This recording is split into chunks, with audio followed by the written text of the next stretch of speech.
যশোর সদর উপজেলার রূপদিয়া গ্রামীণ ডায়াগনস্টিক সেন্টার নামে একটি অনিবন্ধিত ক্লিনিকে চিকিৎসকের অবহেলায় সিজারিয়ান অপারেশনকালে এক প্রসূতি ও নবজাতকের মৃত্যু হয়েছে। গত সোমবার দুপুর 12টার দিকে এই ঘটনা ঘটে। এতে ক্ষিপ্ত হয়ে ক্লিনিকে ভাঙচুর চালিয়েছে নিহতের স্বজনরা। পরে পুলিশ গিয়ে পরিস্থিতি নিয়ন্ত্রণে আনেন। নিহতের স্বজন সূত্রে জানা যায়, সোমবার ভোর 4:30টার দিকে লিমা খাতুনের প্রসব যন্ত্রণা শুরু হলে এক ধাত্রীর পরামর্শে তাকে রূপদিয়া বাজারের গ্রামীণ ডায়াগনস্টিক সেন্টারে নেওয়া হয়। এরপর তাকে কোনো প্রকার পরীক্ষা নিরীক্ষা ছাড়া ও রক্তের ব্যবস্থা না করে সিজারিয়ান অপারেশন করা হয়। অপারেশনের সময় প্রসূতি মারা গেলে কর্তৃপক্ষ দায় এড়াতে রক্ত স্বল্পতার কারণে জ্ঞান ফিরছে না জানিয়ে খুলনা মেডিকেল কলেজ হাসপাতালে রেফার করে। পরে রোগীকে খুলনায় নিয়ে গেলে চিকিৎসক জানান রোগী অনেক আগেই মারা গেছে। মারা যাওয়ার সংবাদে স্বজনরা ক্লিনিকে গিয়ে তালা ঝোলানো দেখে। পরে দুপুর 1টার দিকে নবজাতক ছেলে সন্তানটি মারা গেলে স্বজনরা ওই ক্লিনিকে ভাঙচুর চালায়।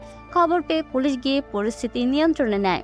স্থানীয় সূত্রে জানা গেছে, ওই ক্লিনিকে দালাল এক নারী 1200 টাকার বিনিময়ে রিমা বেগমকে কৌশলে এই ক্লিনিকে ভর্তি করে। এ ঘটনায় পুলিশের এসআই মিহির মণ্ডল বলেন, প্রসূতি ও নবজাতকের মৃত্যুর পর স্থানীয় লোকজন ও পরিবার মিলে ক্লিনিকে ভাঙচুর চালায়। পরে পুলিশের একটি টিম সেখানে উপস্থিত হয়ে পরিস্থিতি নিয়ন্ত্রণে নিয়ে আসে।